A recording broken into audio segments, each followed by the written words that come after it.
Assalamualaikum warahmatullahi wabarakatuh.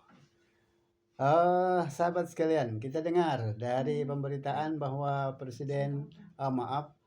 Mas Wakil Presiden tatkala berkunjung ke Medan, beliau mengatakan hendaknya mencontoh Kang Deddy Mulyadi dalam penanganan kenakalan remaja. Tetapi beliau mengisyaratkan kepada pesantren.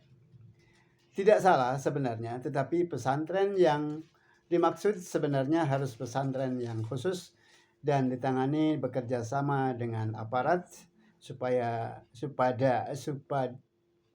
agar ada rasa takut bagi kalangan yang tadinya anak disebut anak nakal tersebut.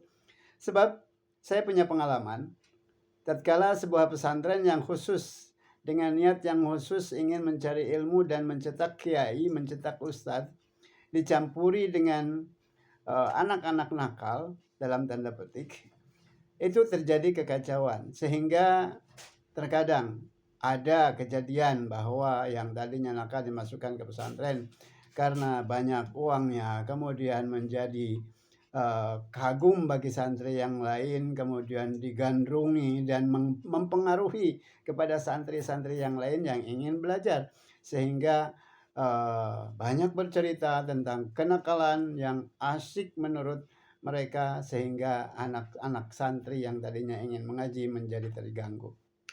Dan demikian pula bisa mempengaruhi tatkala kenakalan itu kambuh kembali. Pernah kejadian dan saya melihat kejadian tersebut.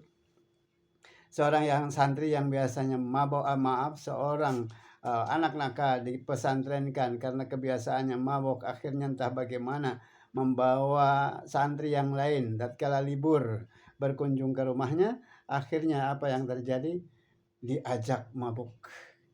Nah, ini karena perkenalan terkontaminasi, dan bahkan ada yang lebih jauh daripada itu parahnya. Demikian pula ada kejadian bahwa sosok yang tadinya nakal kemudian dipesantrenkan betah beberapa tahun sehingga terlalu kagum kepada sosok ustadz dan kiainya, hingga dia pun kembali ke kampungnya dan menjadi seperti ustadz, seperti kiai, dikagumi, akhirnya digandrungi oleh masyarakat, mendirikan tempat pengajian dan dimanfaatkan untuk hal, dan terjadilah hal-hal yang kita dengar dalam pemberitaan. Ada, mohon maaf, perbuatan asusila dari seorang ustadz, yang mana itu kalau sebenar-benar ustadz yang dari pelajaran atau dari awal pesantrennya adalah benar-benar ingin mengaji, tidak mungkin melahirkan atau memunculkan seorang ustadz yang asusila. Itu karena berbagai macam permasalahan. Maka dari itu saya harapkan tatkala ada usulan anak-anak nakal dimasukkan ke pesantren, jangan pesantren yang biasa-biasa atau biasa pesantren yang sudah memang niatnya anak datang ke pesantren itu untuk mencari ilmu dan kiai itu untuk mengajarkan dan melahirkan para ustadz, asatidz, para kiai.